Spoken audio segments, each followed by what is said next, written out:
Welcome to Tim's Vinyl Confessions. I'm Tim Derling. Thank you for tuning in. You may have noticed a little different setup. It's because we're doing another cassette episode.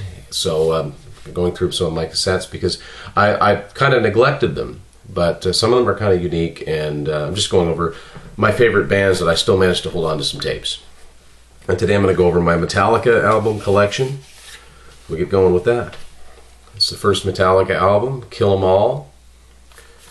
This is the Elektra Records version from Canada that came out in this. The album originally came out in 1983, but Elektra issued it in 1988 with Am I Evil and Blitzkrieg on them.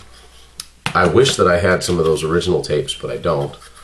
This is the J card opens up into a picture of the band, some credits and lyrics. And this is the cassette itself. It's a little, printing's a little faded on it, but let's Kill 'Em All, the Elektra version. Next up, Ride the Lightning, 1984, all-time classic metal album.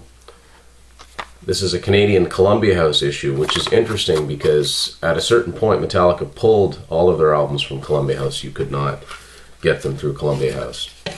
I'm guessing it's because they didn't make much money off the Columbia House issues, but I've never really known that for sure. Although you see here there's still a Megaforce Records logo in the middle. That was part of the settlement.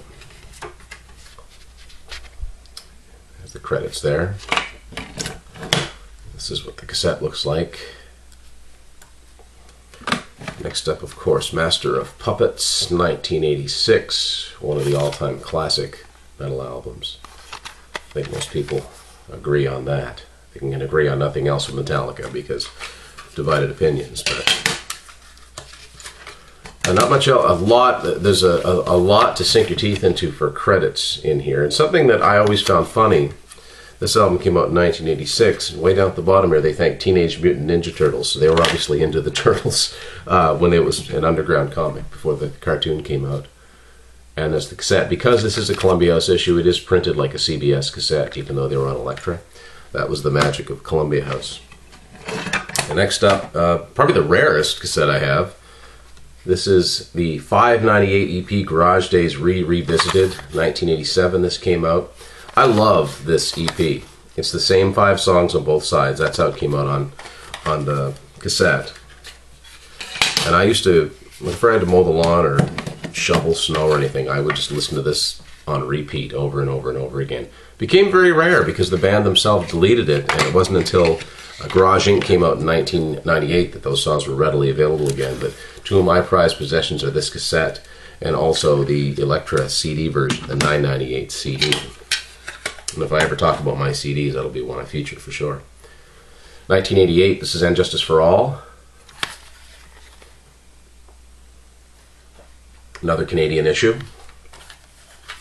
This is a newer Canadian issue. I'm thinking this probably came out maybe around the time of the Black Album, because I've seen earlier issues of this cassette that look different, and also the stock, the card stock this was made on.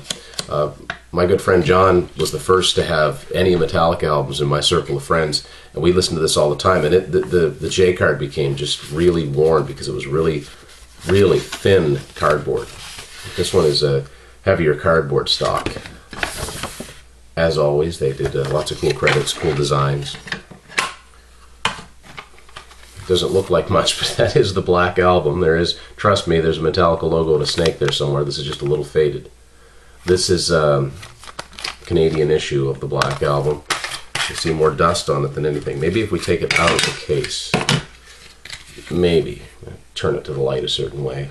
There's very minimal credits in this album. Considering how successful an album it was, it's kind of surprising, but it was just those silhouetted pictures of the band, and there's the lyrics.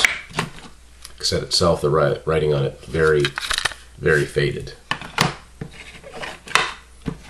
1996, Load. An album I actually like a lot of divided opinions, but I like this album a lot.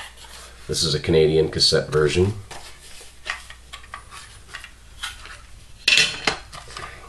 This one, whoa, I gotta take care of that. This one actually needs rewound. Terrible. No excuse for that. Anyway, That's the inside of the Load album. Pictures, artwork. And last actual Metallica cassette I have, Reload from 1997.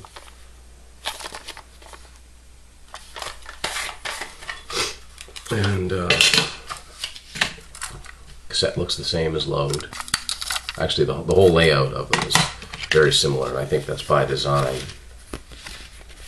Some more little scraps of lyrics and mixed in with pictures, and of course credits. And just for fun, I just have one more thing. This is just a bootleg that I've got. It's nothing special. It's called Acoustic Metal, and I'm not sure if it actually says. These are from 1997. A lot of these are, and this it's just acoustic versions.